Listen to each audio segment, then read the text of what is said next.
nuostabusis Prato Rosso, tobulasis parko kūrinys ir vėl keliamės į Abruzzo parką, į viršukalnes jų, pačioje viršūnėje stovi trobelė, joje dega židinys, siaučia vėjas už lango ir šis kvapas yra būtent apie tai.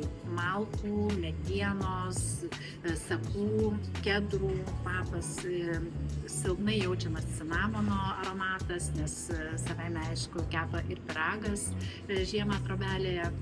Tai tikrai tobulas kvapas, labai daug esencijos jame, stipriai skleidžiasi, unikalus kvapas namų kvapų šeimoje, tikrai tokio niekada neturėjom, todėl ir labai vertinamas kvapų gurmanų mūsų klientų, dėžutė su visa trobelės istorija, meška, vėjų siaučiančiu, tobula dovana.